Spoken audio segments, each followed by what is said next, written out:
Thomas ആൾനേഡിൻ്റെ the preaching of Islam എന്ന് പറയുന്ന പുസ്തകമുണ്ട്. അയാൾ ഓറിയന്റലിസ്റ്റ് പണ്ഡിതനാണ്. പക്ഷെ ഇസ്ലാമിൻ്റെ പ്രബോധനവും പ്രചാരണവും വസ്തുനിഷ്ഠമായി പഠിച്ചപ്പോൾ അയാൾക്ക് തോന്നി ഈ എല്ലാവരും പറയണ മാതിരി പൊള്ളല്ല സംഗതി. പാളം പിടിച്ചിട്ട് കേരള ഇസ്ലാമിലേക്ക് എന്ന് പറഞ്ഞ് കയറ്റിയതല്ല. പിന്നെ മുസ്ലിം നായകന്മാരുടെ വിശുദ്ധ ജീവിതവും അവരുടെ ദീനീ പ്രതിപത്തിയും കണ്ടിട്ടാണ് ആളുകൾ ഇസ്ലാമിലേക്ക് ഇങ്ങനെ വന്നത് എന്ന് അദ്ദേഹം വലിയ തടിച്ച പുസ്തകം ഉണ്ടാക്കി, ദി പ്രീച്ചിങ് ഓഫ് ഇസ്ലാം, ഇസ്ലാമിൻ്റെ പ്രബോധനം. ഇതെങ്ങനെ സംഭവിച്ചു? സൂഫി പണ്ഡിതന്മാരുടെ വിശുദ്ധ ജീവിതം കൊണ്ട് സംഭവിച്ചു. ഇസ്ലാം എന്താണെന്ന് അവർ കാണിച്ചു കൊടുത്തു. ചില മഹാന്മാർ, പൂർവികരാകുന്ന മഹാന്മാരുടെ കാലിനടിയിൽ ചെരുപ്പിന് ചുവട്ടിൽ കുതിരച്ചാണകമാകുന്നത് കൊണ്ടൊരു കുടുംബവും ഒരു ഖബീല മൊത്തം ഇസ്ലാമിലേക്ക് വരുന്ന അനുഭവം പോലുണ്ട്. ഇമാമുന അബൂ ഹനീഫത്തുൽ കൂഫി റഹ്മഹുല്ലാ, അവിടുത്തെ കാലിൻ്റെ മുതിയടിക്ക് താഴെ കുതിരൻ്റെ ചാണകമായി ചവിട്ടി, ചാണകത്ത് ചവിട്ടി. സ്വാഭാവികമായിട്ട് നമ്മളൊക്കെ ചെയ്യണത് പോലെ ഒരു കല്ലിൽ ഇതിങ്ങനെ അടിച്ച് കുടഞ്ഞ് തെറിപ്പിക്കാൻ ശ്രമിച്ചു മഹാൻ. ഒരു കഷ്ണം ചാണകം അടുത്തുള്ള മജൂസിയുടെ മതിലിൽ പറ്റിപ്പിടിച്ചു. അബദ്ധവശാൽ ഇമാം അബൂ ഹനീഫ റളിയല്ലാഹു അൻഹു ആ ചാണകം അയാളുടെ മതിലിൽ നിന്നൊരു കോലെടുത്തിട്ട് ചുരണ്ടിക്കളഞ്ഞു. ചാണകത്തോടൊപ്പം ഇത്തിരി മണലും മണ്ണും വീണുപോയി. അപ്പം അബൂ ഹനീഫ ഇമാം റളിയല്ലാഹു അൻഹു തൻ്റെ സേവകരിൽപ്പെട്ട ഒരാളെ പറഞ്ഞയച്ചിട്ട് അയാളോടൊന്ന് വരാൻ പറയുമെന്ന് പറയാണ്. ഈ മജൂസി ആണെങ്കിലോ അബൂ ഹനീഫ തങ്ങളിൽ നിന്ന് പൈസ കടം വാങ്ങിയിട്ട് കുറേ ഡേറ്റ് തെറ്റിച്ചിട്ട് മുങ്ങി നടക്കുന്ന ഒരാളായിരുന്നു. മൂപ്പര് പേടിച്ചു. പരിവാര സമേതം വന്ന് അബൂ ഹനീഫ ഇമാം എൻ്റെ പൈസ തിരിച്ചു വാങ്ങി എന്തൊക്കെയോ ചെയ്യാൻ വന്നതാണെന്ന് ഇയാൾ പേടിച്ചു. ഇനി രക്ഷയൊന്നുമില്ല, വല്ല ചെന്നു വല്ല ഉദുറും പറയാൻ നിർത്തിയിട്ട് അയാളങ്ങനെ പതുങ്ങി വന്ന് അബൂ ഹനീഫ തങ്ങളോട് ഞാൻ പിന്നെ ഒരു പൈസ പിന്നെ അപ്പത്തിൻ്റെ മോളെ ആശുപത്രി, ഒരു മകളെ പ്രസവം എന്നൊക്കെ പറയാൻ വന്നതായിരിക്കും മൂപ്പര്. അബൂ ഹനീഫ പറഞ്ഞു അതൊന്നുമല്ല പ്രശ്നം, ഇങ്ങനൊരു സംഭവം ഉണ്ടായി, നിങ്ങൾ പൊരുത്തപ്പെട്ട് തരണം.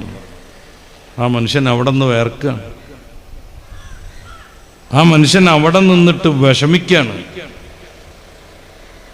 ഞാൻ പൈസ കൊടുക്കാനുള്ളതും പലപ്പോഴും പറ്റിച്ചു മുങ്ങിയതൊന്നുമല്ല ഇപ്പം മൂപ്പര പ്രശ്നം. ഇത്തിരി ചാണകം എൻ്റെ മതിലുമായിട്ട് അത് മാന്തിക്കളഞ്ഞ സമയത്ത് ഇത്തിരി മണ്ണ് വീണു പോയതാണ്. ഈ ഒരു വിശുദ്ധിയിലേക്ക് മഹാത്മാവിനെ നയിച്ചൊരു ആദർശം ഉണ്ടല്ലോ.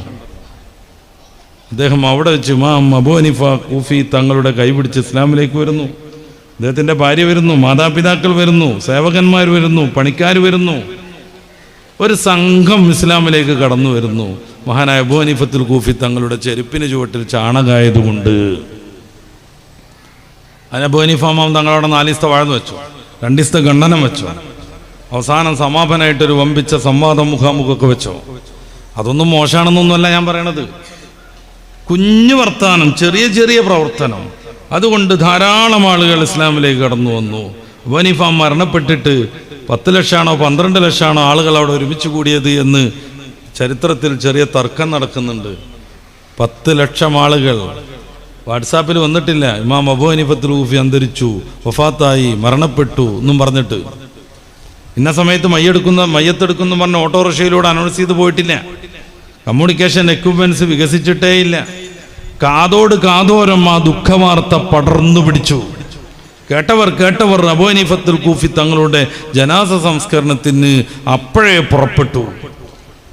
മഹാലക്ഷങ്ങൾ ഒരുമിച്ച് കൂടിയ ഈ മഹാത്മാവിൻ്റെ ചൈതന്യം ക്രിസ്ത്യാനികൾക്കൊക്കെ മനസ്സിലായി. 10,000-കണക്കിന് ആളുകൾ അബൂ ഹനീഫ തങ്ങൾ മരിച്ചു കിടക്കുന്നിടത്ത് ആൾ കൂടിയത് കണ്ട് ഇസ്ലാമിലേക്ക് വന്നു.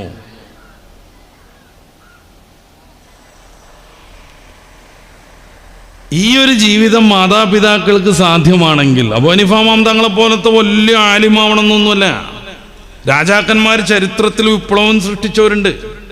കാക്കിദ് തങ്ങൾ മരിച്ചു, അവിടുന്ന് വസിയത്ത് ചെയ്തിരുന്നു, എൻ്റെ മയ്യത്ത് നിസ്കരിക്കേണ്ടത് 40 വർഷം സുബഹിയുടെ ഫസ്റ്റ് ജമാഅത്ത് പള്ളിയിൽ വെച്ച് ഖളാ ആകാതെ നിസ്കരിച്ച ആളാണ് എന്ന്. വല്ലാത്തൊരു ടാസ്ക്കാണ്. 40 വർഷം സുബഹിയുടെ ജമാഅത്ത് പള്ളിയിൽ പോയിട്ട് 1-ാം ഘട്ടത്തിൽ നിസ്കരിച്ച ആളാവണം എൻ്റെ മയ്യത്തിന് ഇമാമ് നിൽക്കേണ്ടത്. വലിയ വലിയ ശിഷ്യന്മാരുണ്ട്, സൂഫി പ്രമുഖരുണ്ട്, പണ്ഡിതന്മാരുണ്ട്, മഹത്തുക്കളുണ്ട്. മയ്യത്ത് നിസ്കരിക്കേണ്ട സമയപ്പോൾ എല്ലാവരും മെല്ലെ മെല്ലെ ബാക്കിലേക്ക് നിന്നു. അവരെ കുറ്റപ്പെടുത്തിയിട്ട് കാര്യമല്ല. 40 വർഷം ദീർഘമായൊരു പീരീഡാണ്. ശരിക്കും വിചാരിച്ചാൽ മനുഷ്യ സഹജമല്ലെന്ന് നമുക്ക് തോന്നും. ആരും ഇമാമത്തിക്കാനില്ല, മയ്യത്ത് അവിടെ അങ്ങനെ വെച്ചിരിക്കണ്. പൊട്ടിക്കരഞ്ഞുകൊണ്ട് ഒരാൾ വന്നു, ഉൽത്തുമിഷ് രാജാവ്, ഞാനും എൻ്റെ റബ്ബും മാത്രം ഉണ്ടായിരുന്ന ഒരു സ്വകാര്യം ഇതാ പരസ്യമാകാൻ പോകുന്നു. അദ്ദേഹം ഇമാമത്ത് നിന്നിട്ട് മയ്യത്ത് നിസ്കാരം നിർവഹിക്കുന്നു. 40 വർഷം സുബഹിയുടെ 1-ാം വഖത്തിലെ 1-ാമത്തെ ജമാഅത്ത് പള്ളിയിൽ നിന്ന് മുടക്കാത്ത രാജാവ്. ഫാത്തിഹുൽ ഹിന്ദ് എന്നാണ് ദഹബി, ആഫിലുൽ ദഹബി സിയറിൽ മഹാനായ മുഹമ്മദുൽ ഗസ്നിയെ കുറിച്ച് പരിചയപ്പെടുത്തുന്നത്. അദ്ദേഹത്തിൻ്റെ സ്വലാത്തുൽ ഗസ്നവിയ നമുക്ക് സെർച്ച് ചെയ്താൽ കിട്ടും. ഒന്ന് യൂട്യൂബിലോ ഫേസ്ബുക്കിലോ ഒക്കെ ഒന്ന് വെറുതെ സെർച്ച് ചെയ്ത് വെക്കാൻ നിങ്ങൾക്ക് കിട്ടും. സ്വലാത്തുൽ ഗസ്നവിയ. അദ്ദേഹം സ്വലാത്തു ചൊല്ലി പള്ളിയിൽ ഇരുന്ന് ഉച്ച കഴിഞ്ഞ് ളുഹ്ർ നിസ്കരിച്ചേ പൊരുള്ളൂ എന്ന് വന്നപ്പോൾ ഭരണം താറുമാറാവാൻ തുടങ്ങി. സ്വലാത്തിനെ പ്രണയിച്ച് നബിതങ്ങളെ ഇഷ്ടപ്പെട്ട് സ്വലാത്തു ചൊല്ലി അങ്ങനെ ഇരിക്കും മുഹമ്മദുൽ ഗസ്നി. ഭരണം ഡിസോർഡറായി. ഒരു പള്ളിയിൽ നിന്ന് വരണം എന്നുണ്ടെങ്കിൽ ളുഹ്ർ കഴിയണം, സുബഹിന്റെ മുന്നേ പോയിട്ട്. ആ ഘട്ടത്തിലാണ് മഹാനുഭാവൻ അള്ളാഹിൻ്റെ റസൂലിനെ സ്വപ്നം കാണുന്നതും റസൂൽ തങ്ങൾ ഈ ഒരു സ്വലാത്ത് നിർദ്ദേശിക്കുന്നതും. കുറേ ചൊല്ലി സമയം കളയേണ്ട, ഇത് ചൊല്ലിയാൽ മതി, ലക്ഷക്കണക്കിന് സ്വലാത്ത് ചൊല്ലിയതിൻ്റെ പുണ്യം ഉണ്ടാവും എന്ന് പറഞ്ഞു കൊടുക്കുന്നതും. അപ്പോൾ വലിയ ആലിം നിരയിൽ ശ്രദ്ധേയരായവരാവണം എന്നൊന്നുമില്ല ദീനിൻ്റെ ചൈതന്യം ഉൾക്കൊണ്ട് ഉഷാറാവാൻ. അതിനാണ് ഞാൻ 1-2 ഉദാഹരണങ്ങൾ പറഞ്ഞത്. നമ്മുടെ വീട്ടിൽ നമ്മുടെ മക്കൾ നമ്മൾ കരുതിയതുപോലെ നടക്കണം എന്നുണ്ടെങ്കിൽ തീർച്ചയായും നമ്മൾ മാതൃകായോഗ്യരാവണം. നമ്മുടെ മുത്താലിമീങ്ങളുടെ ദർസിലെ ചിട്ട നമ്മൾ അന്വേഷിച്ച് പഠിക്കണം. വീട്ടിലെത്തുമ്പോഴും അവരെ അവ്വിധം തന്നെ നടത്തണം. തഹജ്ജുദ് നിസ്കരിക്കുന്ന ദർസിൽ ലീവിന് വീട്ടിൽ കുട്ടി വരുമ്പോൾ തഹജ്ജുദ് നിസ്കരിക്കാത്ത സുഖം അനുഭവിക്കാൻ പറ്റൂല. അതൊരു സുഖമൊന്നുമല്ല, നല്ല മുത്താലിങ്ങൾക്ക് അത് സുഖമായിട്ട് തോന്നൂല. അപ്പം എന്ത് ചെയ്യണം? മാതാവും പിതാവും നേരത്തെ എണീക്കണം, അവരെ നിസ്കാരമൊക്കെ കഴിഞ്ഞിട്ട് മൂല്യറ്റിനെ വിളിച്ചുണർത്തണം. അപ്പോൾ അവന് വീട്ടിലിങ്ങനെ നിന്നാൽ കുറച്ചും കൂടി പോച്ച് കിടക്കാന്നുള്ള വിചാരം ഉണ്ടാവില്ല. എങ്ങനെയെങ്കിലും മുങ്ങണം, ഞാനിവിടെ കുടുങ്ങിപ്പോയി എന്ന് തോന്നൂല. വീട്ടിൽ പോയാലും ഇതൊക്കെ തന്നെയെന്ന് അവന് മനസ്സിലാവും. നമ്മുടെ വിശുദ്ധി എത്രയുണ്ടോ അത്രക്ക് നമ്മുടെ മക്കളും വിശുദ്ധരാകും. നമ്മൾ മൊബൈൽ കളിച്ചുകൊണ്ടിരിക്കുക, അങ്ങനെ മൊബൈൽ കളിച്ചുകൊണ്ട് അടുത്ത ചാളിയടാ ഫോൺ എന്ന് പറഞ്ഞാൽ എന്തായാലും കാര്യമുള്ളത്. നമ്മുടെ കുട്ടികളൊക്കെ കൊറോണയ്ക്ക് ശേഷമാണ് ഇതിൻ്റെ അഡിക്റ്റുകളായത്. ചില വിദേശ രാജ്യങ്ങൾ ബുദ്ധിയുള്ള ടീംസൊക്കെ അത് തിരിച്ചറിയുന്നുണ്ട്. ഓസ്ട്രേലിയയിൽ കഴിഞ്ഞ ആഴ്ച നിയമം വന്നു, ഓൺലൈൻ ക്ലാസ് വിരോധിച്ചുകൊണ്ട്. ഓൺലൈൻ ക്ലാസ്സിന് പാടില്ല എന്ന് ഓസ്ട്രേലിയൻ ഗവൺമെൻറ് കഴിഞ്ഞ ആഴ്ചയിൽ നിയമം പുറപ്പെടുവിച്ചു.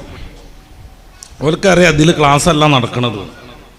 ഇനി കൊറോണ പോലത്തെ വല്ല വിപത്തും ഉണ്ടായിട്ട് കൂടിച്ചേരാൻ പറ്റാതെ വരികയാണെങ്കിൽ ദേശീയ ടെലിവിഷനിലൂടെ ക്ലാസ് എടുക്കണം എന്നാണ് പറഞ്ഞത്.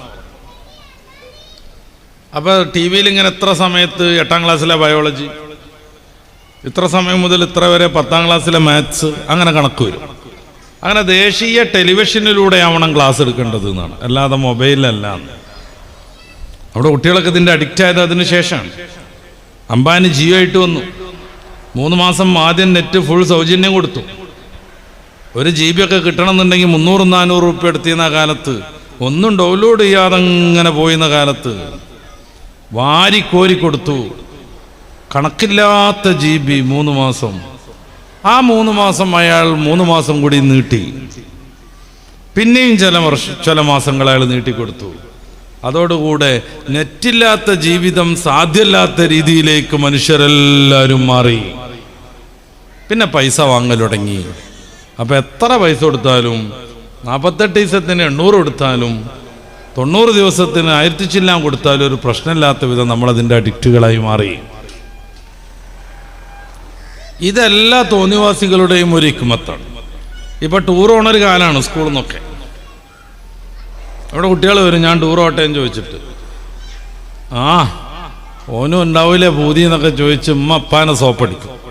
അങ്ങനെ 4000-5000 ഒക്കെ വാങ്ങിക്കൊടുത്തിട്ട് ഓനും ടൂർ പോകും. ടൂറ് പോയി വരുമ്പോഴേക്ക് പോയ കുട്ടിയല്ല, വേറൊരു കുട്ടിയായിട്ട് മാറിയിട്ടുണ്ടാവും. കോമൺ ചെയ്ത് പറയല്ല, അങ്ങനെ പോയി അങ്ങനെ തന്നെ വന്നവരൊക്കെ ഉണ്ടാവും.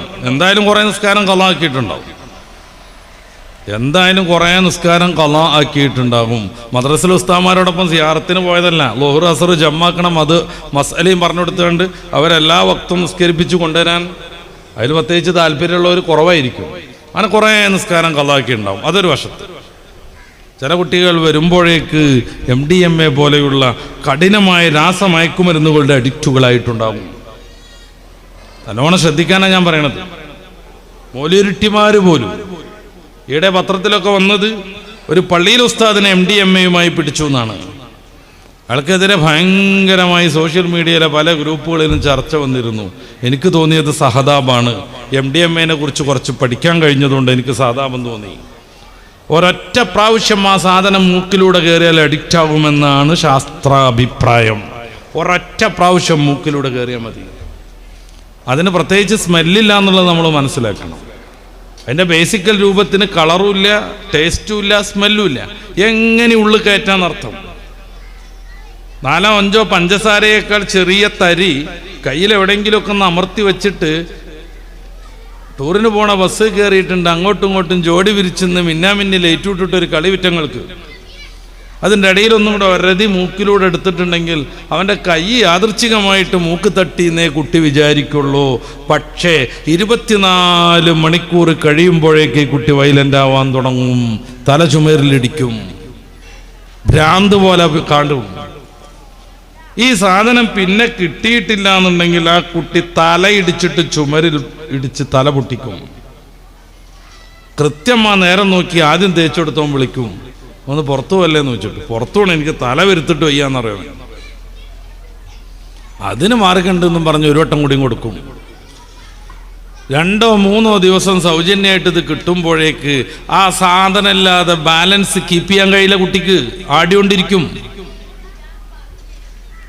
മാരകമായ മയക്കുമരുന്നുകളുടെ അഡിക്റ്റുകളായാൽ ഉമ്മ ദ്വേർന്നിട്ട് വല്യമ്മ ദ്വേർന്നിട്ട് രക്ഷപ്പെട്ടാലല്ലാതെ, ഓൻ്റെ പഴയ ഉസ്താദിനെ കണ്ടിട്ട് ദ്വേർക്കാൻ പറഞ്ഞപ്പോൾ മൂപ്പരാൾ ദ്വേർന്നിട്ട് രക്ഷപ്പെട്ടാതല്ലാതെ ഒരു മരുന്ന് കൊണ്ടും അവനെ രക്ഷപ്പെടുത്താൻ സാധ്യമല്ല നിലവിൽ. എന്നാണ്ട് ഖത്തർക്ക് വിളിച്ചുകൊണ്ടിരിക്കുന്ന ഒരു വാപ്പ, ഒന്ന് വരണ ഒരു 5 ദിവസത്തിനൊന്നും പറഞ്ഞുണ്ട്. എന്താ സംഗതി? മൂപ്പരുടെ 2 മക്കൾ അവിടുന്ന് MDMAയുടെ അഡിക്റ്റുകളായി. ഇത്രേ മാഴതല്ലാ, 2 മക്കൾ എന്ന് വെച്ചാൽ അയാൾക്ക് 2 മക്കളെ നഷ്ടപ്പെട്ടു എന്നർത്ഥം. ഞാൻ അയാളോടുള്ള തർക്കത്തിലാണ്, ഞാൻ വരുന്നില്ല എന്നും പറഞ്ഞിട്ടില്ല. കാര്യം ഞാൻ പോയതുകൊണ്ടോ ഒരു ക്ലിനിക്കൽ സൈക്കോളജിസ്റ്റ് പോയതുകൊണ്ടോ ആ കുട്ടിയെ തിരിച്ചു കൊണ്ടുവരാൻ പറ്റുമെന്ന് നിലവിൽ പഠിച്ചതനുസരിച്ച് എനിക്ക് പറയാൻ പറ്റില്ല. പിന്നെ എന്തിനാണ് അയാളുടെ കാശൊക്കെ ചിലവാക്കിയിട്ട് പോണത്? ഇപ്പോൾ അവിടെ ലീവൊക്കെ വന്നത് കാരണം ടിക്കറ്റിനൊക്കെ ഭയങ്കര വിലയുണ്ട്. അയാളുടെ ടിക്കറ്റും അയാളുടെ വിസ ചെലവും പിന്നെ എന്നെ 4 ദിവസം അവിടെ പോറ്റാനുള്ള ചോറിൻ്റെയും കഞ്ഞിൻ്റെയും ചിലവൊക്കെ പാടെ സഹിച്ചിട്ട് ആ സാധു മനുഷ്യൻ എന്തെങ്കിലും ഒരു ഗുണം ഉണ്ടാക്കി കൊടുക്കാൻ പറ്റുമെന്ന് പ്രതീക്ഷ ഉണ്ടെങ്കിലല്ലേ നമുക്ക് പോകാൻ പറ്റുക. ഈടെ കുട്ടിയുടെ ഒരു ബന്ധുവിനെ വിളിച്ചു, നമ്മൾ ചെല്ലാത്തതുകൊണ്ടല്ലേ CID പൊക്കി നല്ല ഇടിയിട്ടീന്ന്. ഞാൻ പറഞ്ഞു അതുകൊണ്ടെങ്കിലും നന്നാവുമോ നോക്ക്, എനിക്കെന്തായാലും അപ്പണി പറ്റൂലല്ലോ അവിടെ വന്നിട്ട്. താമരശ്ശേരിയുള്ള എൻ്റെ ഒരു സുഹൃത്ത് വിളിച്ചു, മൂപ്പര ജ്യേഷ്ഠൻ്റെ മോൻ ഭയങ്കരമായി MDMAയുടെ അഡിക്റ്റായി, ഒന്ന് വന്നിട്ട് വയലറിന് കൊടുക്കണം, ദയവ് ഇത് വിളിക്കരുത് എന്ന് ഞാൻ പറഞ്ഞു. അവനതൊന്നും കേൾക്കൂല, ഉൾക്കൊള്ളൂല്ല എന്ന് ഞാൻ അയാളോട് പറഞ്ഞ് ബോധ്യപ്പെടുത്തി. ഒരു 4-5 ദിവസം കഴിഞ്ഞപ്പോൾ അയാൾ എന്നെ വിളിക്കണം, ഇപ്പോൾ നല്ല ഉഷാറായിക്കണം. എന്തേന്ന് ചോദിച്ചു. ഞങ്ങൾ അവനെ വീട്ടിലിട്ട് അടച്ചു, പുറത്തേക്ക് വിടൂല. ഒരു 1.5 ആഴ്ച കഴിഞ്ഞിരിക്കണം. അപ്പോൾ ഇപ്പോൾ നമ്മൾ പറയണതൊക്കെ കേൾക്കുന്നുണ്ട്, അതുകൊണ്ട് ഇനിയൊന്ന് വരണം എന്ന് വായിച്ച് മനസ്സിലാക്കിയ വിവരം വെച്ച് ഞാൻ അയാളോട് ചോദിച്ചു, അവൻ ശരിക്കും MDMA ഉപയോഗിക്കാറുണ്ടോ? ആ ഉണ്ട്. അത് 24 മണിക്കൂറായിട്ട് കിട്ടിയില്ലെങ്കിൽ അവന് വയലൻ്റ് ആവാറുണ്ടോ? ശരിക്കും ഉണ്ട്. അവൻ കത്തിയെടുത്ത് കുത്താനൊക്കെ നോക്കലുണ്ട്. ഇപ്പം നിങ്ങളവിടെ പിടിച്ചു വെച്ചിട്ട് 1.5 ആഴ്ചയായിട്ട് ഇതുവരെ അവനൊരു പ്രശ്നമില്ലേ? ഒരു പ്രശ്നമില്ല. ഇപ്പം നമ്മൾ പറയണൊക്കെ കേൾക്കുന്നുണ്ട്. ഞാൻ പറഞ്ഞു നല്ല കുട്ടി, എപ്പോഴും നിരന്തരമായിട്ട് അത് ഉപയോഗിക്കുന്നുണ്ട് എന്ന്. അപ്പോൾ അയാൾ എന്നോട് ചൂടാകാൻ ശ്രമിച്ചു, വെറുതെ തോന്നിയാസം പറയണമെന്നുള്ള എനിക്ക്. ഞാൻ പറഞ്ഞു തോന്നിയാസം പറയല്ല, അവിടെ ആരെങ്കിലും അവനെ സന്ദർശിക്കാൻ വരാറുണ്ടോ എന്ന് ചോദിച്ചു. അവൻ്റെ കൂട്ടുകാരൊക്കെ വരാറുണ്ട്. എന്നാലേ അവരൊന്ന് വീക്ഷിച്ചാൽ മതി, എന്താ അപ്പം സൈലൻ്റ് ആയതെന്ന് മനസ്സിലാവുന്നു. 2 ദിവസം കഴിഞ്ഞപ്പോൾ എന്നെ വിളിക്കുന്നുണ്ടോ, അവൻ്റെ ഒരു കൂട്ടുകാരൻ്റെ പേരും പറഞ്ഞിട്ട്, അവൻ എന്നും വരും, എല്ലാ ദിവസവും അവൻ MDMA കൊടുക്കും, അങ്ങനെ അവൻ ഞങ്ങളെ പറ്റിക്കായിരുന്നു എന്നും പറഞ്ഞാണ്. ഒരൊറ്റ ടൂറ് കൊണ്ട് നമ്മുടെ കുട്ടി നമ്മിൽ നിന്ന് നഷ്ടപ്പെടുന്നു. ഇതിലൊരു തർക്കമില്ല കേട്ടോ. സ്കൂളിൽ യൂത്ത് ഫെസ്റ്റിവലുകൾ നടക്കും, വിവിധ പരിപാടികൾ നടക്കും, സംഘടനക്കാരുടെ ഗാനമേളകളൊക്കെ നടക്കും. ഗാനമേളൊക്കെ വിജയിച്ചു എന്ന് തീരുമാനമാവണമെന്നുണ്ടെങ്കിൽ അവിടെ ട്യൂബ് അടിച്ചു പൊട്ടിക്കണം, കസാര കൊണ്ട് ഏറ് നടക്കണം, എന്നെങ്കിലേ ഗാനമേളൊക്കെ ഒന്നിട്ട് നടന്നു എന്ന് തോന്നുള്ളൂ. അല്ലെങ്കിൽ ഗാനമേളക്ക് ഒരു മായനുണ്ടാവില്ല. ഇതിനിടയിൽ കുറേ കുട്ടികൾ മയക്കുമരുന്നിൻ്റെ അഡിക്റ്റുകളാവും. നമ്മുടെ ജില്ലയിലാണ് 8 യൂണിഫോമുമായിട്ട് ഒരു സ്കൂൾ കുട്ടിയെ പോലീസ് അറസ്റ്റ് ചെയ്യുന്നത്. യൂണിഫോമിൻ്റെ കച്ചവടമല്ല, ഓരോ സ്കൂളിലേക്കും പോകുമ്പോൾ അവിടുത്തെ യൂണിഫോം ഇടുവാൻ, എന്നിട്ട് അവിടെ പോയിട്ട് ഈ സാധനങ്ങളൊക്കെ വിതരണം ചെയ്യും. അടുത്ത സ്കൂളിൽ ചെല്ലും, അവിടുത്തെ യൂണിഫോം ഇടും, അല്ലെങ്കിൽ അവൻ പിടിക്കപ്പെടും. അധ്യാപകർക്ക് പരിമിതിയുണ്ട്, മദ്രസ ഉസ്താദുമാർക്ക് വലിയ പരിമിതിയുണ്ട്. കുട്ടികളെ രൂക്ഷമായി 10-12 സെക്കൻഡ് നോക്കുന്നത് പോലും പോക്സോ ഒപ്പപ്പെടും. ഏതെങ്കിലും ഒരു കുട്ടി 1098 ഫോം വിളിച്ചിട്ടുണ്ടെങ്കിൽ ആ അധ്യാപകൻ ചിലപ്പോൾ 60 കൊല്ലത്തിന് ജയിലിലാകും. 60 കൊല്ലോ 120 കൊല്ലോ ജയിലിലാവണതല്ല പ്രശ്നം. പേപ്പറിലൊക്കെ വരെ പീഡനം അറസ്റ്റ് ചെയ്യപ്പെട്ടു എന്നാണ്. അദ്ദേഹം നടത്തിയ പീഡനം എന്തായിരിക്കും? മോനെ മയക്കുമരുന്ന് ഉപയോഗിക്കരുത് എന്ന് ഒരു ഉപദേശം കൊടുത്തതായിരിക്കും. അത് മാനസിക പീഡനമാണ്. പക്ഷെ പുറത്തു വരെ പീഡനം എന്നായിരിക്കും. അതോടുകൂടെ വൃത്തികെട്ട കമൻറ്റുകൾ കൊണ്ട് ആ അധ്യാപകൻ്റെ കുടുംബത്തെ തന്നെ നശിപ്പിച്ച് കളയും. കഴിഞ്ഞ റമദാനിലാണ് 3 വയസ്സായ മദ്രസ ഉസ്താദുമാർ അറസ്റ്റിലായത്. അതിലൊന്ന് സയ്യിദ് കൂടെയായിരുന്നു. പീഡനം എന്ന് പറഞ്ഞിട്ട് പേപ്പറിലൊക്കെ വെണ്ടയ്ക്കായിട്ട് വന്നു. ആ പാവപ്പെട്ടവരെ എത്രയാൾ പരിഹസിച്ചു, എത്രയാൾ തോന്നിവാസം പറഞ്ഞു. വയസ്സുകാലത്തായിട്ടും കാക്കാമാരുടെ ഒരു ആക്രാന്തം എന്നൊക്കെ എത്രയാൾ കമൻ്റ് ചെയ്തു. സംഭവിച്ചെന്തായിരുന്നു? ഒരു വൃത്തികെട്ട വിദേഹത്തുകാരി ടീച്ചർ ഈ കുട്ടികൾ സ്കൂളിൽ പോകുന്ന അവിടെ വെച്ചിട്ട് ഈ കുട്ടികളെ കൊണ്ട് ഉസ്താദുമാരിങ്ങളൊന്നും കാട്ടിയിട്ടില്ല എന്ന് പറഞ്ഞ് ഒരു ഉസ്താദ് നുള്ളിയിട്ടുണ്ട്, ഒരു ഉസ്താദ് തല്ലിയിട്ടുണ്ട്, ഒരു ഉസ്താദ് പുറത്താക്കിയിട്ടുണ്ട് എന്നൊക്കെ പറയിപ്പിച്ചതാണ് ഈ കുട്ടികളെ കൊണ്ട്. ഇതാണ് ഈ പീഡനം. ശരിക്കും വേണ്ടത് അവളത് ഹെഡ്മാഷിക്ക് റിപ്പോർട്ട് കൊടുക്കുകയാണ്. അവൾ അതല്ല ചെയ്തത്. അവളുടെ ഭർത്താവാകുന്ന മൗലവിക്ക് വിളിച്ചു. മൗലവി അയാളുടെ കൂട്ടുകാരൻ പോലീസുകാരനെ വിളിച്ചു. പോലീസുകാർ വന്ന് കൊണ്ടുപോയിട്ടാണ് ഈ പാവപ്പെട്ട മനുഷ്യന്മാർ അറിയണത് ഒരു പീഡിപ്പിച്ചിട്ടാണ് അറസ്റ്റിലായതെന്ന്. അവർ പീഡിപ്പിച്ചിട്ടാണ് അറസ്റ്റിലായതെന്ന് അവരറിയണത് പോലും, അവരുടെ കുടുംബം അറിയണത് പോലും പേപ്പറിൽ പീഡനം എന്നും പറഞ്ഞിട്ട് റിപ്പോർട്ട് വരുമ്പോഴായിരിക്കും. വലിയ പരിമിതിയിലാണ് അവർ ഈ സംഗതിയൊക്കെ ചെയ്യുന്നത്. ഉസ്താദന്മാരെല്ലാവരും ഒരു പരിധിവരെ സ്കൂളിലെ അധ്യാപകന്മാരും ടീച്ചർമാരും അവർക്കുണ്ട് അതിൻ്റെതായ പ്രശ്നങ്ങൾ. പിന്നെ കുട്ടികളെ നന്നായിരിക്കണം എന്നൊരു നിയമമൊന്നും ഇല്ലാത്തത് കൊണ്ടും പോഷൻ തീർത്തങ്ങനെ പോയാൽ കൃത്യമായി ശമ്പളം ബാങ്കിൽ വരുന്നതുകൊണ്ടും അതിൽ കുറേ ആളുകൾക്കൊക്കെ ഇഖ്ലാസ് ഉണ്ടാവില്ല. അവരുടെ മാത്രം കുറ്റമല്ല അത്. കാരണം ഇഖ്ലാസ് കാട്ടാൻ നിന്നാൽ ജോലി പോകും, ജയിലിലാവും. ഇനി ഇത് അടുത്ത ജൂൺ 1 തീയതി മുതൽ 9ാം ക്ലാസ് മുതൽ സോഷ്യൽ സ്റ്റഡീസിൽ പഠിക്കാൻ പോണത് ജെൻഡർ ന്യൂട്രാലിറ്റിയാണ്. ആണും പെണ്ണും തമ്മിലൊരു വ്യത്യാസമില്ല എന്ന നിയമം എപ്പോഴും ഉണ്ട്. നമ്മളൊക്കെ മദ്രസയിലും സ്കൂളും പഠിച്ചിരുന്ന കാലത്ത് ആദ്യം നീലമഷിയിൽ ടീച്ചർ ആണുങ്ങളെ പേരൊക്കെ ഇടും ആചാര ബുക്കിൽ, പിന്നെ ചുവന്ന മഷിയിൽ പെണ്ണുങ്ങളെ പേര് എഴുതും. ഇപ്പം അങ്ങനെ ചെയ്തിട്ടുണ്ടെങ്കിൽ ടീച്ചറെ പോലീസ് അറസ്റ്റ് ചെയ്യും. ആൽഫാബറ്റിക് ഓർഡർ അനുസരിച്ച് എഴുതണം. അപ്പം ആതിര 1ാമത് വരും, അഹമ്മദ് 2ാമത് വരും, ബുഷറ 3ാമത് വരും, കൂര്യൻ 4ാമത് വരും. അങ്ങനെ കൃത്യമായിട്ട് ABCD അനുസരിച്ച് അങ്ങനെ എഴുതണം. ആണ് വേറെ പെണ്ണ് വേറെ എന്നുള്ള പരിപാടിയില്ല. ഇരിക്കേണ്ടത് പോലും മിങ്കിളായിട്ടാണ്. പക്ഷെ നമ്മളൊക്കെ ഇടക്കിടക്ക് ബഹളം വെക്കണോണ്ടും അതിനോത്രൊരു സമൂഹം പാകപ്പെടാത്തതുകൊണ്ടും തൽക്കാലം ഒരു അതിൽ നിർബന്ധം പിടിക്കണില്ല. ആണാണോ പെണ്ണാണോ എന്ന് 17-18 വയസ്സായിട്ട് കുട്ടി തീരുമാനിക്കാൻ പറ്റൂല. കുട്ടി തീരുമാനിക്കാൻ പറ്റൂല. MBBS കഴിഞ്ഞിട്ട് MD കഴിഞ്ഞിട്ട് ഗൈനക്കോളജിസ്റ്റായി വന്ന ഒരു ഡോക്ടർ ലേബർ റൂമിൻ്റെ വാതിലും തുറന്നിട്ട് അവരിങ്ങനെ ചിരിച്ചുകൊണ്ട് പറയും, എവിടെ ഫാത്തിമാൻ്റെ ആളുകൾ? ഓടി ചെല്ലും, ഭർത്താവും വാപ്പി എല്ലാവരും കൂടി.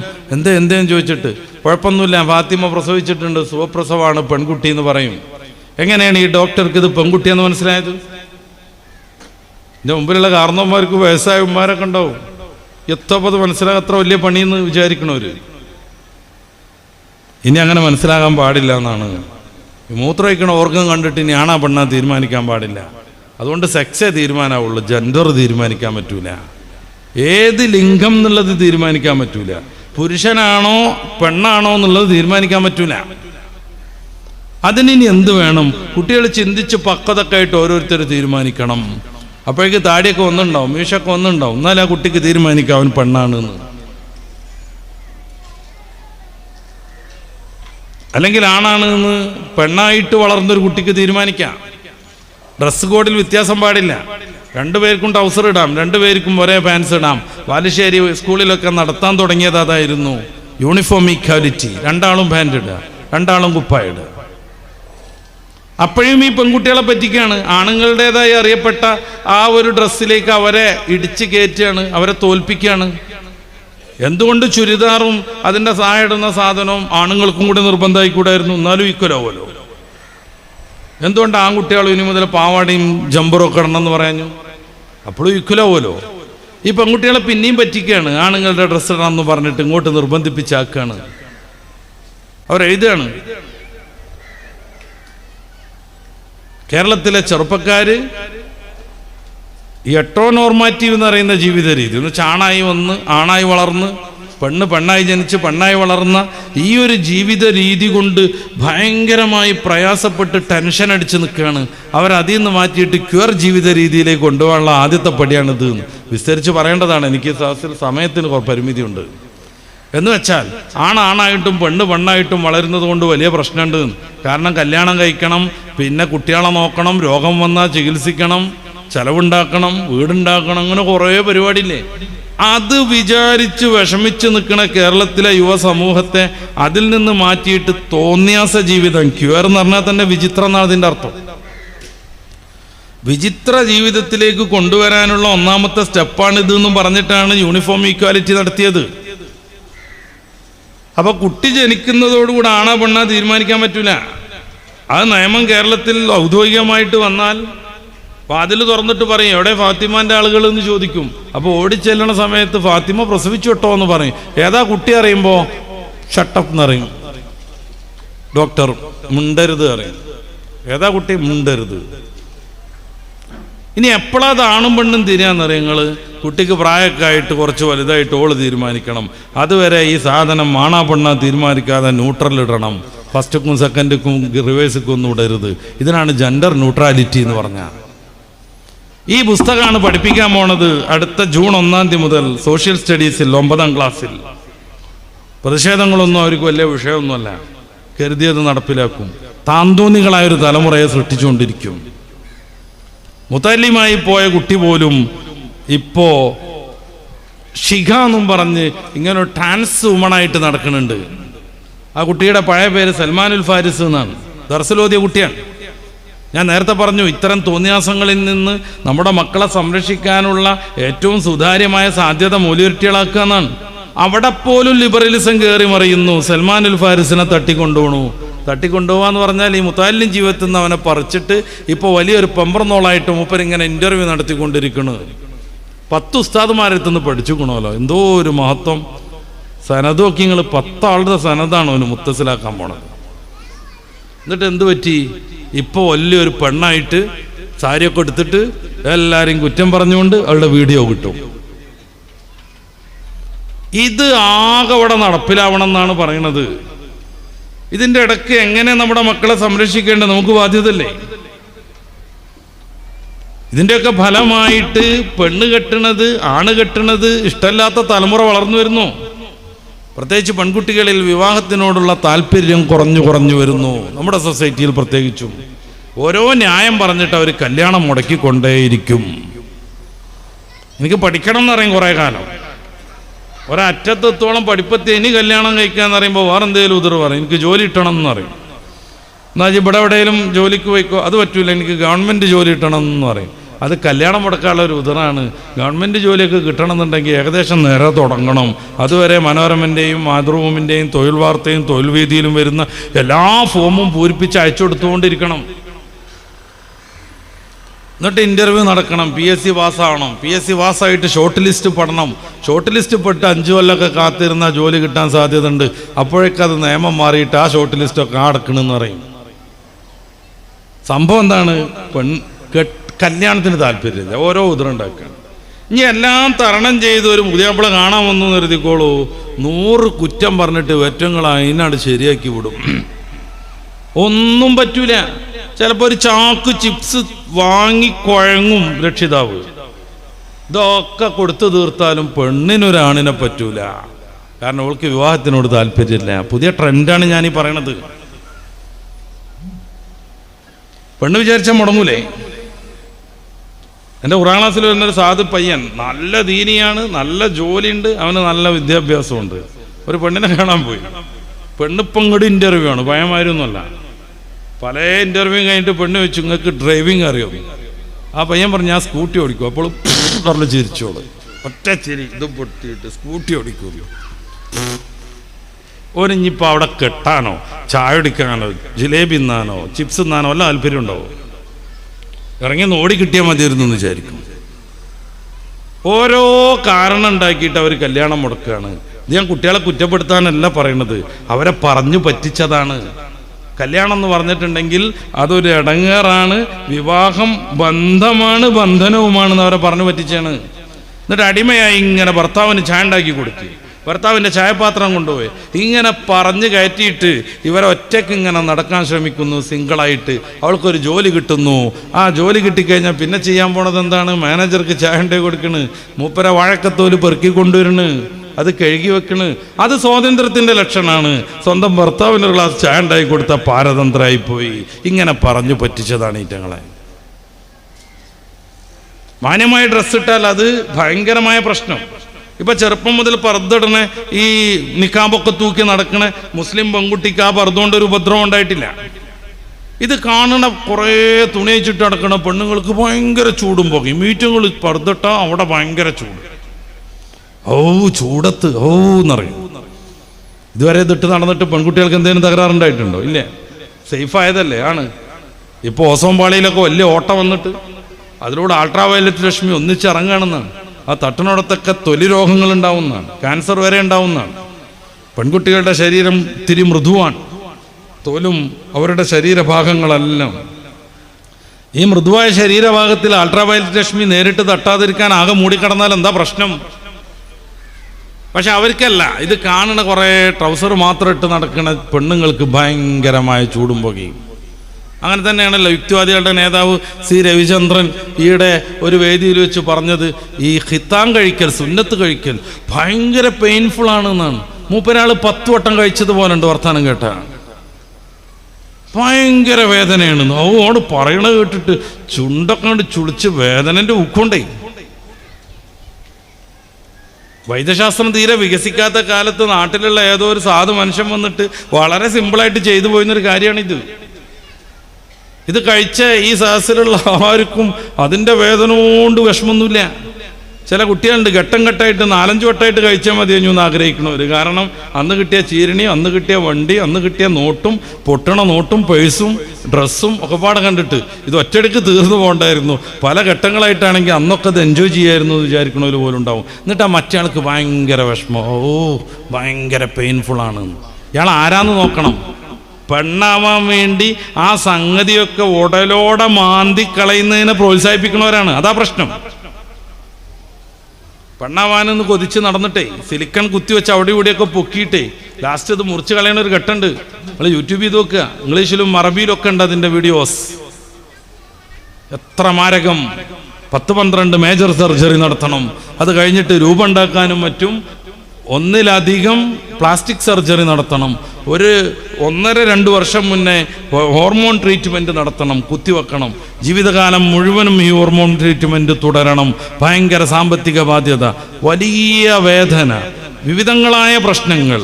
ഇതെല്ലാം ഉണ്ടായിട്ടും ആണിന് പെണ്ണായിക്കോളൂ, പെണ്ണാണായിക്കോളൂ എന്ന് പറഞ്ഞ് ഈ LGBTQIA+ നന്നായിട്ട് പ്രോത്സാഹിപ്പിക്കുന്നവരാണ് അതിൻ്റെ തുമ്പത്ത് ഇത്തിരി മുറിക്കുമ്പോൾ ഭയങ്കര പെയിൻഫുൾ എന്ന് പറഞ്ഞുകൊണ്ടിരിക്കുന്നത്. ഇതിൽ വീണതാണ് നമ്മുടെ യുവാക്കൾ. യുവാക്കളെ മാത്രമൊന്നും ഞാൻ പറയണില്ല, അതിൻ്റെ മേലുള്ളവരും. നമ്മുടെ യുവതികൾ, ഫെമിനിസ്റ്റൊക്കെ മുന്നോട്ട് വെച്ച സിദ്ധാന്തം അതായിരുന്നു. പെണ്ണുങ്ങൾ പീഡിപ്പിക്കപ്പെടുന്നു, അതിനൊരു മോചനം വേണം. ലോകത്ത് പെണ്ണുങ്ങൾ പീഡിപ്പിക്കപ്പെടുന്നുണ്ടെന്നുണ്ടെങ്കിൽ അവരുടെയൊക്കെ മോചനത്തിന് വേണ്ടി ഏറ്റവും മുന്നിൽ നിൽക്കുന്ന ആദർശമാണ് ഇസ്ലാം. ജീവിക്കാൻ അവകാശമില്ലാത്ത പെൺകുട്ടികൾക്ക് ജീവൻ നേടിക്കൊടുത്തത് ഹബീബായ മുഹമ്മദ് റസൂലുള്ളാഹി തങ്ങളാണ്. വൈദൽ മൗഊദത്തു സുഇലത് ബിഅയ്യി ദംബിൻ ഖുതിലത്, സൂറത്തു തക്വീറിന്റെ ഫസ്റ്റ് തന്നെ നമുക്ക് കാണാൻ പറ്റും. കൊല ചെയ്യപ്പെട്ട പെൺകുട്ടികളോട് ചോദിക്കും, എന്തൊരു കാര്യത്തിനാണ് നിങ്ങളെ കൊന്നതെന്ന്. ആ കൊലയാളികൾക്ക് കൃത്യമായ പണിഷ്മെന്റ് നൽകും. ക്രിസ്ത്യാനി പെണ്ണുങ്ങൾക്ക് ഈ അടുത്ത് കോടതി വ്യവഹാരങ്ങൾ മുഖേനയാണ് പിതാവിൻ്റെയും മാതാവിൻ്റെയും സ്വത്തിൽ അവകാശം ഉണ്ടായത്. മുസ്ലിം പെൺകുട്ടികൾക്ക് പിതാവിൻ്റെയും മാതാവിൻ്റെയും സ്വത്തിൽ അനന്തരാവകാശം നൽകിയത് മുത്ത് റസൂൽ സല്ലല്ലാഹു അലൈഹി വസല്ലമ തങ്ങളാണ്. അപ്പോൾ ഓൽക്ക് പൗതിയല്ലേ ഉള്ളൂ എന്നായിരിക്കും അടുത്ത ചോദ്യം.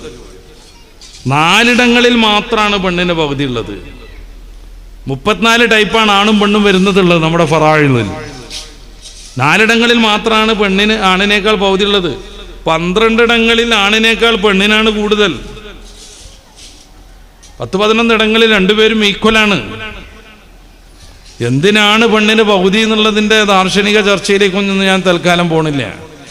പെണ്ണിന് എന്തെങ്കിലും പ്രയാസം ഉണ്ടെങ്കിൽ അത് ഏറ്റവും ഊർജ്ജസ്വലതയോടുകൂടെ പരിഹരിക്കാൻ ശ്രമിക്കുന്ന മതം ദർശനമാണ് പരിശുദ്ധ ഇസ്ലാം. പെണ്ണത്ര മോശക്കാരിയൊന്നുമല്ല. പെണ്ണിന് വലിയ മഹത്വം കൊടുക്കുന്ന മതം.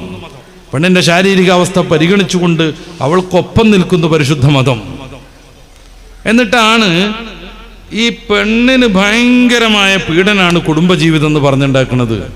പെണ്ണിന് പീഡനാണ് എന്നുണ്ടെങ്കിൽ അതിനെ സപ്പോർട്ട് ചെയ്യാൻ മുന്നിൽ ഇസ്ലാം ഉണ്ടാവും. പെണ്ണിന് പീഡനം വരുന്നുണ്ട് എന്നുള്ളതിന് പരിഹാരം എന്താ ഫെമിനിസം പറഞ്ഞത്? കല്യാണം കഴിക്കേണ്ടതാണ്. കാരണം കല്യാണം കഴിക്കണോണ്ടാ കുടുംബം ഉണ്ടാണ്. കുടുംബം ഉണ്ടാകുന്നതുകൊണ്ടാണ് പീഡിപ്പിക്കപ്പെടുന്നത്. അപ്പോൾ ഈ വലുതായി വരുന്ന ആണിനും പെണ്ണിനും അവരുടെ സെക്സ് പരമായ ആവശ്യങ്ങളൊക്കെ എങ്ങനെ തീരും?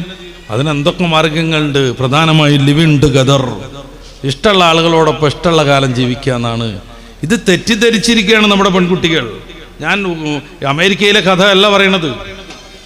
25% യുവതികൾക്ക് അവരുടെ കുട്ടിയുടെ അച്ഛൻ ആരാണെന്നറിയാത്ത ലണ്ടനിന്റെ കഥ അല്ല പറയണത്. 3,80,00,000 ജാരസന്താനങ്ങളുള്ള യുണൈറ്റഡ് സ്റ്റേറ്റിന്റെ കഥയല്ല ഞാൻ ഈ പറയുന്നത്. 3,80,00,000 ജാരസന്താനങ്ങൾ. ഇന്ത്യയുടെ മാതിരി 140 കോടിയുള്ള നാടല്ല. ആകെ 10-35 കോടിയുള്ളൂ ജനങ്ങൾ. 10-30 കോടി ജനങ്ങളുള്ള ഒരു നാട്ടിൽ 3,80,00,000 കുട്ടികൾ ജാരസന്താനങ്ങളാണെന്ന് കണക്ക് വരുന്നു. ഇവരുണ്ടാക്കുന്ന സാമൂഹിക പ്രശ്നങ്ങളെ കുറിച്ച് പുസ്തകം വരുന്നു. ഫാദർലെസ് അമേരിക്ക വളരെ പ്രസിദ്ധമായ പുസ്തകമാണ്, ബെസ്റ്റ് സെല്ലറായിരുന്നു. ആ നാട്ടിന്റെ കഥ അല്ല ഞാൻ പറയണത്. നമ്മുടെയൊക്കെ നാടുകളിലും അത്തരം വികാരങ്ങൾ ഉണ്ടാകുന്നു. പെൺകുട്ടികൾ അതിന് അഡിക്റ്റുകളാകുന്നു. ആരാ കുടുംബം എന്ന് പറഞ്ഞാൽ പീഡന എന്ന് പറഞ്ഞത്? ആരാണ് പറഞ്ഞത്? നമ്മളെ പറഞ്ഞ് പറ്റിക്കുന്ന കുറേ സംഗതികളുണ്ട്. അതിലൊക്കെ അകപ്പെട്ടുകൊണ്ടിരിക്കുന്നു നമ്മൾ. അതുകൊണ്ട് കുറേ പെൺകുട്ടികളാണ് മൂല്യർട്ടികളെ മുടക്കിക്കൊണ്ടിരിക്കുന്നത്. എന്തിനാ മഞ്ഞോനെയും കൂടി മൂല്യർട്ടിയാക്കണെന്ന് ചോദിക്കുകയാണ് പെങ്ങള്. ചിലപ്പോൾ അവൾക്ക് ഓനെ കാണാൻ കണ്ടിരിക്കാൻ മോഹം ഉണ്ടാകും. അവളുണ്ടെങ്കിൽ അവൾക്ക് ആവശ്യമായ കുറേ സംഗതികൾ കടയിൽ നിന്ന് വാങ്ങിച്ചു കൊടുക്കാൻ അവൾക്ക് സ്വകാര്യമായിട്ട് അവനെ ഉപയോഗിക്കാൻ പറ്റുന്നുണ്ടാവും. അവൾ ഉപയോഗിക്കേണ്ട പല സ്വകാര്യ സംഗതികളുണ്ട്. ഒരു ശരാശരി വീട്ടിലെ വലിയ പണമൊന്നുമില്ലാത്ത വീട്ടിലെ കുട്ടി പോലും പുറത്തിറങ്ങി പോണെങ്കിൽ 6 സാധനം തേക്കണം ഓളെ മുഖത്തും അവിടെ ഇവിടെയൊക്കെ ആയിട്ട്. ആദ്യം ഒന്നിച്ച് പൊട്ടിയിടണം. ഈ പെയിന്റിങ്ങിന്റെ മുമ്പ് നടത്തുന്ന സാധനം അത് ഒഴുകിപ്പോകാതിരിക്കാൻ സ്പ്രേ അടിക്കണം. അതിന് തിളക്കം വരാൻ വേണ്ടി കുറേ സാധനം വേണം. ഇവിടൊക്കെ ഏതോ ഒരു കളറ് തേക്കണം. കണ്ണിൻ്റെ ഉള്ളിൽ കൂടെ കറുപ്പടിക്കണം. ഈ കണ്ണിൻ്റെ ഉള്ളിൽ അടിക്കണ കടുപ്പിനൊക്കെ 2000 രൂപയൊക്കെ വില ഉണ്ട്. അതുകൊണ്ടാണ് പെൺകുട്ടികളെ കരയിപ്പിക്കരുത്. അവിടെ കണ്ണുനീരിന് വലിയ വില ഉണ്ട് എന്ന് പറയുന്നത് അതുകൊണ്ടുകൂടെയാണ്. പെൺകുട്ടികളെ കരയിപ്പിക്കാൻ പാടില്ല, പെണ്ണുങ്ങളെ കരയിപ്പിക്കാൻ പാടില്ല. അവരെ കണ്ണുനീരിന് വലിയ വില ഉണ്ട് എന്ന് പറയുന്നത് അതുകൊണ്ട് കൂടെയാണ്. ഇവിടുന്ന് വലിച്ചത് ഭയങ്കര വില ഉള്ളത്, ഇങ്ങോട്ട് പോകുമ്പോഴത്തേന് റോസ് ഒലുകും, അത് ഭയങ്കര വില ഉള്ളത്. കുറച്ചും കൂടി ഇങ്ങോട്ട് താഴേക്ക് പോരുമ്പോഴേക്ക് ആദ്യത്തെ പൊട്ടി പോകും, അതിനും വില ഉള്ളത്. പെൺകുട്ടികളെ കണ്ണീരിച്ചിട്ടുണ്ടെങ്കിൽ ഭയങ്കര വിലയാണ്. ഇത് സ്വകാര്യമായിട്ട് കൊണ്ടുവരണമെങ്കിൽ ഓളെ അനുജൻ കുട്ടി അവിടെ വേണം. അപ്പോൾ ഓനെ മൂലയിരട്ടിയാക്കണീന് ഓളിങ്ങനെ ചെയ്ത്താനായി നിൽക്കും. ഉസ്താദിൻ്റെ മക്കൾ മൂലയരാവാൻ സ്വാഭാവികമായിട്ട് ടെൻഡൻസി കാണിക്കും. അപ്പോൾ എതിർക്കാൻ വേണ്ടിയിട്ട് അയലോക്കത്തു നിന്ന് ആരെങ്കിലും വരും. നിങ്ങളെ മൂലയരാ ഇപ്പം കണ്ടില്ലേ, എന്തേ കണ്ടു? ഒരു കുഴപ്പമില്ല, ഒരു കുഴപ്പമില്ല, ഒരു കുഴപ്പമില്ല. ഇങ്ങനെയുള്ള എല്ലാ ശൈത്താന്മാരും ശല്യപ്പെടുത്തിക്കൊണ്ടിരിക്കുമ്പോൾ ദറസിനെ സ്നേഹിച്ച് ഒരുമിച്ച് കൂടുന്നതാണ് നമ്മൾ. ഞാൻ എൻ്റെ പ്രസംഗം അവസാനിപ്പിക്കാൻ പോവാണ്. കുറേ കാര്യങ്ങൾ സംസാരിക്കാനുണ്ട്. ഒറ്റ കാര്യം ഗൗരവത്തിൽ നേരത്തെ പറഞ്ഞത് ആവർത്തിച്ച് ഓർമ്മപ്പെടുത്തുകയാണ്. മദ്രസയിലുള്ള നമ്മുടെ കുട്ടികൾ എന്താ പഠിക്കണേ, അത് ജീവിതത്തിൽ കൊണ്ടുവരാനുള്ള സംവിധാനം വീട്ടിലെങ്കിലും വേണം. 1 മണിക്കൂർ മൊബൈൽ ഫോണുമായുള്ള നമ്മുടെ മക്കളുടെ ബന്ധം പതിയെ മുറിച്ചു കൊണ്ടുവരണം. പതിയെ വലിയ സുഖമാണ് ഉമ്മാർക്ക്, എന്ത് ജോലിയും ചെയ്ത് പോരാ. അപ്പോഴേക്ക് കുട്ടിക്ക് എന്തെങ്കിലും ഒരു മൊബൈൽ ഫോണിൽ ഒരു ഗെയിം ഇട്ട് കൊടുത്താൽ മതി. 2 വയസ്സുള്ള കുട്ടിയും 3 വയസ്സുള്ള കുട്ടിയും 2 മണിക്കൂറോ 4 മണിക്കൂറോ വെള്ളം കുടിച്ചില്ലെങ്കിലും ഭക്ഷണം കഴിച്ചില്ലെങ്കിലും അയിമ ഇരുന്നോളും. പക്ഷേ കുട്ടിയുടെ ആരോഗ്യം നശിക്കുന്നു, കണ്ണ് നശിക്കുന്നു, തലച്ചോറ് നശിക്കുന്നു, തലച്ചോറിൻ്റെ വളർച്ച മുരടിക്കുന്നു. 13 വയസ്സ് വരെ നമ്മുടെ മനുഷ്യക്കുട്ടിയുടെ തലച്ചോറ് വികസിച്ചുകൊണ്ടേയിരിക്കും. ജനിക്കുന്ന സമയത്ത് മാതാവിൻ്റെയും പിതാവിൻ്റെയും തലച്ചോറിൻ്റെ 1% പോലും വികാസം മനുഷ്യക്കുട്ടിക്കില്ല. മറ്റുള്ളവർക്കൊക്കെ 80% വികാസമുണ്ട്. അതുകൊണ്ടാണ് ആടുംകുട്ടി പ്രസവിച്ച് മണിക്കൂർ കഴിയുമ്പോഴേക്കും മെല്ലെ എഴുന്നേറ്റ് ഉമ്മയാടിൻ്റെ പാല് കുടിക്കുന്നത്, പിറ്റേന്ന് കുഞ്ഞു പുല്ലുകളൊക്കെ തിന്നു തുടങ്ങണത്, അന്ന് വൈകിട്ട് തന്നെ നമ്മുടെ മക്കളോടൊപ്പം ഓടിക്കളിക്കാൻ മുന്നിൽ നിൽക്കുന്നത്. മനുഷ്യക്കുട്ടി അങ്ങനല്ല. മനുഷ്യക്കുട്ടി അങ്ങനെയല്ല. ഒരു ജനിച്ച കുട്ടിയെ ഉമ്മ സംരക്ഷിക്കണില്ലെങ്കിൽ കുട്ടി മരിച്ചു പോവും. 2 വയസ്സ് വരെ പാൽ കൊടുത്തൊരു ഉമ്മ ഇനി നീ അതിൻ്റെ പാടായി എന്നും പറഞ്ഞ് അവഗണിച്ചാൽ ആ കുട്ടി മരിച്ചു പോവും. അതിന് ജീവിക്കാൻ കഴിയില്ല. വല്യമ്മ നോക്കൂലേ എന്ന് പറയരുത്. ആരെങ്കിലും ഒരാൾ നോക്കാതെ അതിന് ജീവിക്കാൻ കഴിയില്ല. എന്തുകൊണ്ടാണിത്? മനുഷ്യക്കുട്ടിയുടെ തലച്ചോറ് പൂർണ്ണമായി വികസിക്കുന്നത് ടീനേജിലേക്ക് എത്തുമ്പോഴാണ്, 13-ാം വയസ്സിലേക്ക് എത്തുമ്പോഴാണ്. എന്തിനാ അല്ലാഹു തആല മനുഷ്യനെ അങ്ങനെ ആക്കിയത്? കുടുംബജീവിതം നിലനിൽക്കണമെന്ന് കരുതിയിട്ട്.